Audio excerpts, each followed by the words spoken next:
What would you do if the woman who once fed you, protected you, and sacrificed everything for your future was now standing under the burning sun, carrying bricks just to survive? Would you recognize her? Would you stop? Or would you drive past her like everyone else? Today's story begins in Kumasi, where success, pain, sacrifice, and gratitude collided in the most unexpected way. It was just after sunrise. The city was already awake. At the edge of a fast-growing neighborhood, the sound of metal, shovels, and shouting workers filled the air. A large construction site stood in the middle of the dusty road, surrounded by piles of sand, cement bags, broken blocks, and wooden scaffolding. Men moved from one corner to another carrying materials. Women balanced heavy pans on their heads. The morning sun was not yet at its hottest, but sweat already covered the faces of nearly everyone at the site. Then a black SUV rolled in slowly. The workers looked up. Some straightened their clothes, others quickly wiped their hands. Everyone knew the owner of the project had arrived. The back door opened, and a tall African man stepped out in polished shoes and a fitted charcoal suit. He looked calm, successful, and disciplined. His name was Kofi Mensah, one of the youngest real estate investors in the region. People knew him as a man who had built wealth fast, moved with confidence, and rarely showed emotion in public. But that morning, something happened that no one at the site would ever forget. Kofi took a few slow steps forward, surveying the half-finished building. He asked his site manager a few questions. He nodded as numbers and updates were given to him. Everything seemed normal. Then his eyes stopped on someone in the distance, an elderly woman. She was thin. Her wrapper was faded. Her slippers looked worn out. And on her head was a shallow metal pan loaded with broken bricks. She bent slightly as she walked, taking careful steps across the uneven ground. Kofi stared at her. Something about the way she moved unsettled him. He narrowed his eyes. The woman reached the bricklayers, lowered the heavy load, straightened her back with pain, then turned to go for another round. As she came closer, Kofi's heart began to pound. No, it couldn't be. He took another step. The woman raised her face for only a second to wipe sweat from her forehead with the edge of her scarf. And in that moment, Kofi froze. His lips parted. His eyes widened. Auntie Efua? The woman stopped. She looked up slowly. For a second, she seemed confused. Then she stared harder at the man before her. Her hand trembled. Kofi? He rushed toward her. The site manager and the workers looked on in total shock. This was not the composed businessman they knew. Kofi stood in front of her, his face full of pain. Auntie Efua, what are you doing here? The old woman tried to smile, but the smile broke before it could form. I work here, she said softly. Kofi looked at the pan on the ground, then at her hands, then at her face again. No one could miss the sorrow in his eyes. This work? He asked. At your age? Auntie Efua lowered her gaze. My son, she said, hunger does not ask for age before it enters a person's house. Those words pierced him. This was the woman who had once stood like a mountain in his life, the woman who had protected him when he had nothing, the woman who had carried him through his darkest years. And now she was carrying bricks under the sun. Kofi turned to the site manager. Stop her work for today, he said firmly. Then he faced the old woman again. Auntie, please, come with me. She hesitated. Workers were watching. The site manager was watching. Even the driver near the SUV was watching. But Kofi did not care. He gently picked up the pan from the ground and handed it to another laborer. Then he held the old woman's arm carefully, as if he were afraid she might break. Please, he repeated, his voice lower now. "Come with me." Auntie Efua looked into his face and saw that this was no empty pity. So she nodded.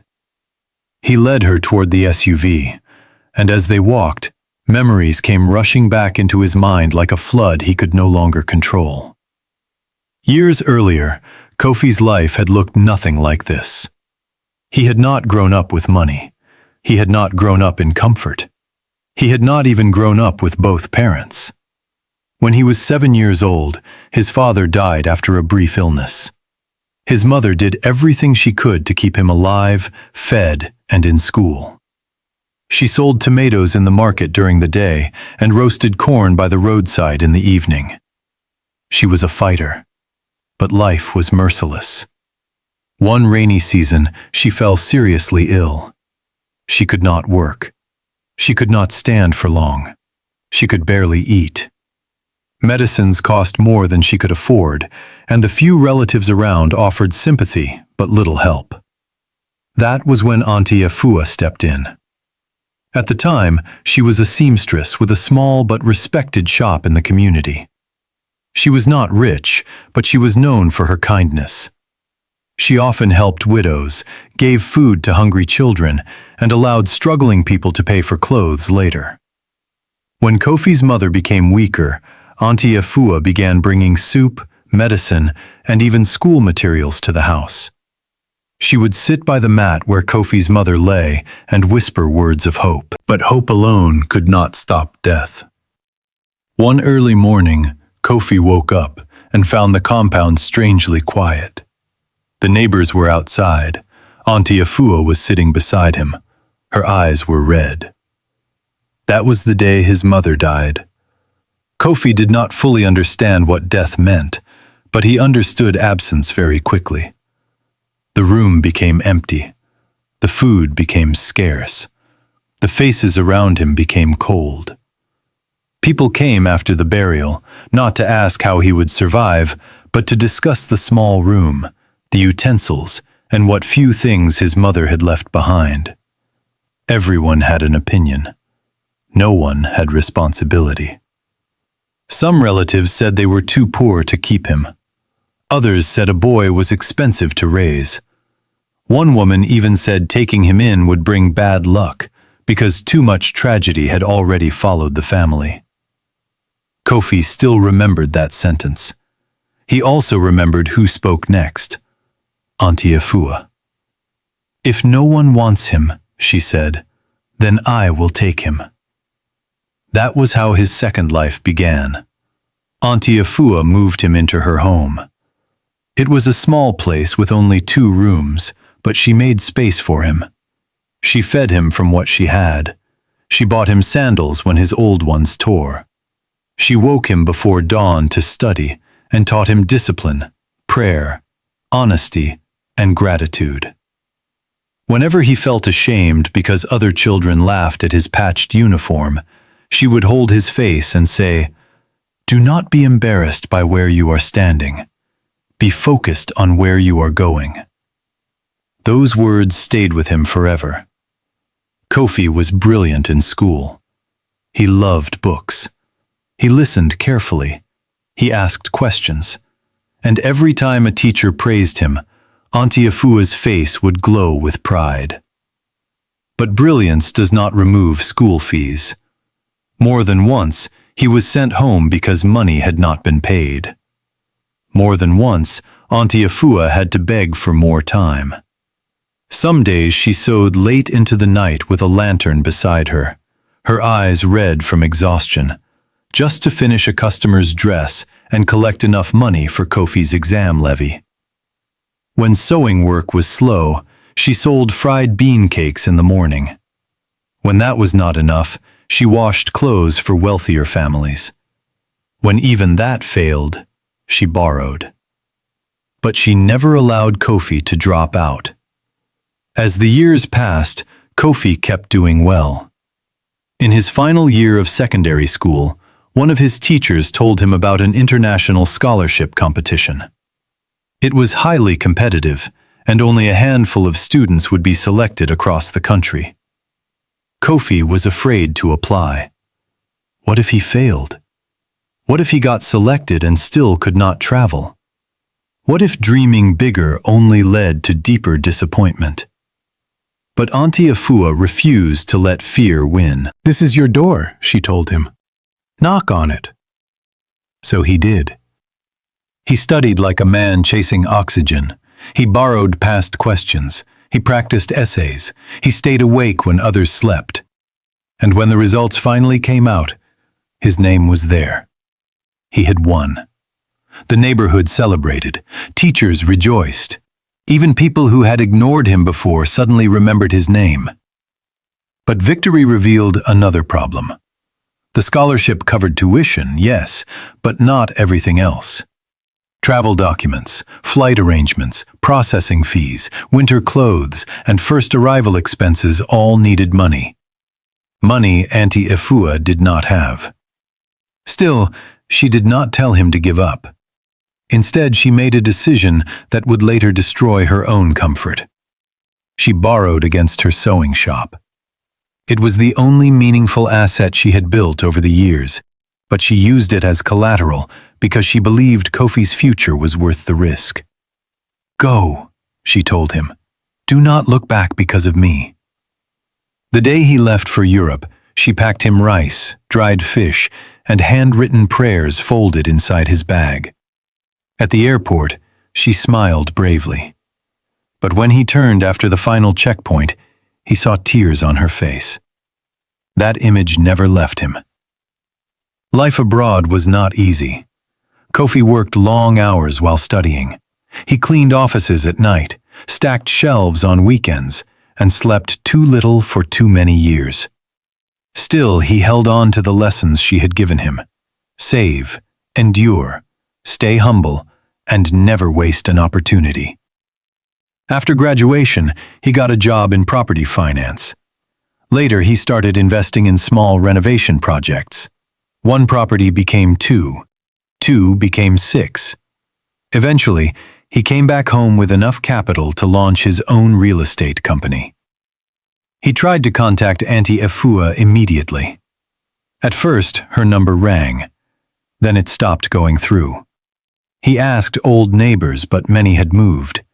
Some said she had relocated after hard times. Others were not sure where. He searched for months. Nothing. He carried guilt quietly. How could the one person who gave him everything disappear like smoke?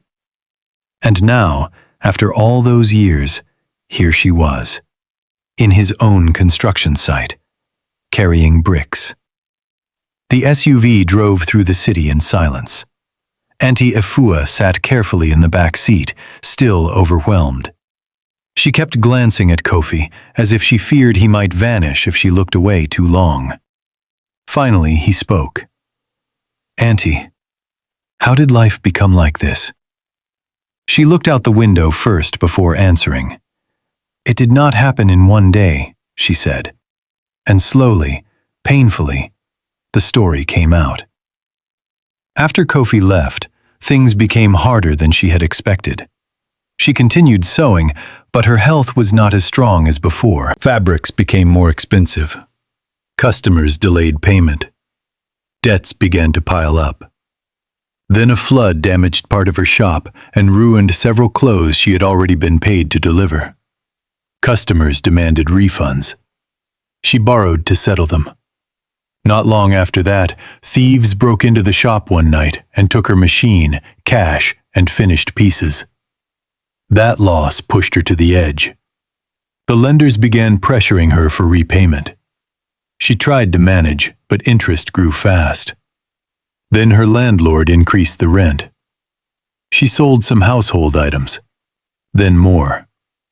When her phone was stolen in a crowded minibus, she lost Kofi's number completely. She had no idea how to retrieve it. She wanted to keep searching for him, but survival became louder than every other thought. Eventually, the lenders took over the shop. The one thing she had built with her own hands was gone. After that, she moved into a single room on the outskirts of the city. She washed dishes in chop bars. She sorted pepper at the market. She carried loads for traders.